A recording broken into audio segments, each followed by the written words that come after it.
मैं सो रही थी और मुझे सपने में दिखाई दिया कि एक उजली बिल्ली मेरे सपने में आई और धीरे धीरे जब मैं उसे देख रही थी तो उसका फेस का स्ट्रक्चर चेंज होने लगा। उसकी हड्डियां टूट टूट कर एक इंसान की हड्डियों जैसी बनने लगी। उसकी आंखें काली हो गई और वो बहुत ही सड़े चेहरे के साथ मुझसे पूछती है कि तुमने मेरा पेड़ क्यों छुआ, और कहती है कि तुम भी जाओ अब उस 21 लोगों की तरह। अनय को एक चीज बहुत खटक रही थी कि वो दीवार के ऊपर कैसे चढ़ी, लेकिन उससे भी ज्यादा उसे एक चीज खटक रही थी कि दीप्ति कहीं ये सब अजीब सा झूठ या मनगढ़ंत कहानी तो नहीं कर रही है। लेकिन इसके रिस्पॉन्स में दीप्ति अपना कंधा दिखाती है जहां पर सच में बिल्ली के मारने के निशान थे। तुरंत उस रिजॉर्ट के मैनेजर के पास, उस केयर टेकर के पास जाता है और बताता है कि हमारे साथ क्या क्या हुआ। वो केयर टेकर बोलता है मैंने आप लोगों को मना किया था, मैंने आपको मना किया था कि उस पेड़ के पास रात में मत जाना। और फिर वो केयर टेकर वो कहानी सुनाता है जिसकी वजह से वो पेड़ भूतिया है। दरअसल ये पेड़ अपने जमाने में बहुत ही बड़ा और विशाल हुआ करता था, लेकिन एक बार एक औरत की इज्जत के साथ जब खेला गया तो उस औरत ने ही इस पेड़ के ऊपर से कूदकर सुसाइड कर लिया। उसके बाद से यहाँ के लोगों के साथ बहुत ही अजीब अजीब हरकतें होने लगी, जिसकी वजह से यहाँ के लोगों ने उस पेड़ को काट दिया।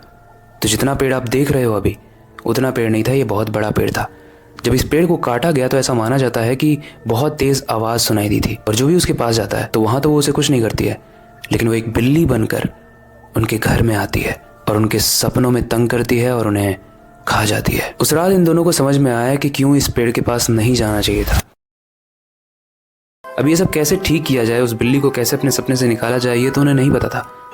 इसलिए उन्होंने बस एक ही चीज डिसाइड किया कि वो जहां से आए हैं वो वहां चले जाएंगे। उसके बाद इस कहानी में क्या हुआ होगा अनय और दीप्ति के साथ, वो तो हम नहीं जानते, क्योंकि ये स्टोरी मेरे एक सब्सक्राइबर ने मुझे भेजी थी। और मैंने जब इंटरनेट पे सर्च किया तो ऐसे भूतिया पेड़ तो भारत में बहुत सारे हैं, लेकिन उसमें से सबसे डरावना पेड़ माना जाता है मंगलाजोड़ी पेड़, जो ओडिशा में है। तो उसके बारे में जाके आप इंटरनेट पे सर्च जरूर करना। बाकी ये कहानी यहीं तक थी, लेकिन हमें एक चीज समझनी पड़ेगी कि हमें कभी भी ऐसी जगहों पर नहीं जाना चाहिए जहां पर कोई ना कोई हादसे हुए हों, क्योंकि उस जगह में एक नेगेटिविटी होती है, एक ऐसी नेगेटिविटी जो अनय और दीप्ति ने भी फेस की। लेकिन ये भी हो सकता है क्योंकि उस पेड़ के पास रिजॉर्ट है, होटल्स हैं, तो उन्होंने अपने बिजनेस को चलाने के लिए ये स्टोरीज बनाई हो। और ऐसी स्टोरीज वो लोग नहीं दबने देते जहां पर बिजनेस का फायदा होता है। तो अब आपको क्या लगता है कि मंगलाजोड़ी पेड़ की जो इतनी सारी कहानियां हैं वो सच हैं या फिर बनाई हुई कहानियां हैं, ताकि वहां के लोगों को, वहां के लोकल्स को बिजनेस मिलता रहे और लोग वहां के बारे में जानने में और इच्छुक हों और वहां पे और ज्यादा टूरिस्ट आए? आपको क्या लगता है, ये एक सच्ची घटना लगती है या मनगढ़ंत घटना?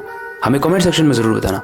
बाकी वक्त आ चुका है इस कहानी को एंड करने का और नई स्टोरी पर काम शुरू करने का, लेकिन जाने से पहले मैं बस एक ही चीज कहना चाहूंगा, अपनी क्यूरियोसिटी को डाई मत होने देना, नई चीजें सीखते रहना, अपने बेड के नीचे और खिड़की के बाहर जरूर देख लेना। मिलते हैं अगली वीडियो में।